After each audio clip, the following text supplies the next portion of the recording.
எல்லாருக்கும் வணக்கம்.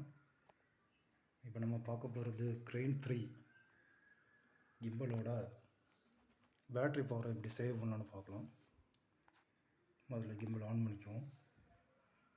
இந்த பவர் பட்டனை லாங் ப்ரெஸ் பண்ணிங்கன்னா கிம்பல் ஆன் ஆகிடும். கிம்பல் இப்போ ஆன் ஆகிடுச்சு. இப்போ பார்த்திங்கன்னா நம்ம எல்லா டைம்லையுமே கிம்பல் யூஸ் பண்ண மாட்டோம். சில அன்வான்ட் டைமில் கிம்பலோட பவரை எப்படி சேவ் பண்ணலான்னு பார்த்தீங்கன்னா, இப்போ பார்த்திங்கன்னா எல்லா மோட்டருமே ஃபங்க்ஷனில் இருக்கும். எல்லா மோட்டருமே பவர் சப்ளை போயிட்டுருக்கும். இப்போ இதை எப்படி கட் பண்ணலான்னு பார்க்க போகிறோம். இப்போ நம்ம தேவையில்லாத சமயத்தில் இந்த பவர் பட்டனை டபுள் ப்ரெஸ் பண்ணிங்கன்னா கிம்பல் ஸ்டாண்ட் பை மோடுக்கு போயிடும். இப்போ பார்த்திங்கன்னா மோட்டர் எதுக்குமே பவர் போகாது. இதனால் உங்களுக்கு பேட்ரி கன்சப்ஷன் கம்மியாக போகும்.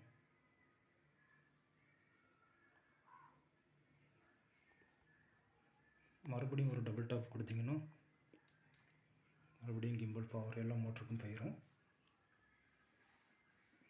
அப்புறம் இன்னொரு விஷயம் என்ன பார்த்திங்கன்னா, நம்ம ஹெச்டி டிரான்ஸ்மிஷன் பாக்ஸ் இருக்குது இல்லையா, இதை கிம்பல் ஆன் பண்ணும்போதே அதுவும் ஆட்டோமேட்டிக்காகவே ஆன் ஆகிடும். பாருங்கள், கிம்பல் ஆஃப் பண்ணுறேன், லாங் ப்ரெஸ் பண்ணுறேன், கிம்பல் ஆஃப் ஆகிடுச்சு.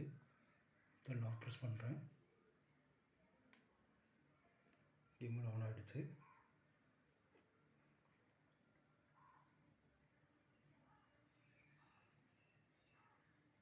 இப்போ பார்த்திங்கன்னா அந்த ஹெச்டி டிரான்ஸ்மிஷனோட அந்த ப்ளூ எல்இடி லைட் இருக்குது பார்த்திங்களா, இதுவும் கொஞ்சம் பவர் அதிகமாக எடுத்துக்கும்.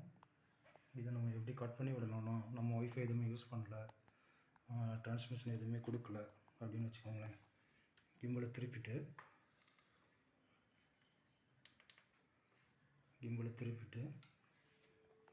இதோட ஃப்ரண்ட்டில் பார்த்திங்கன்னா வைஃபை ஆன் ஆஃப் பட்டன் ஒன்று இருக்கும்.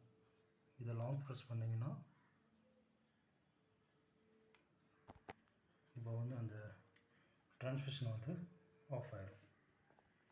இதனால் நம்ம கொஞ்சம் கூட பவர் சப்ளை கன்சப்ஷன் நம்ம கொஞ்சம் குறைக்கலாம். Okay, thank you.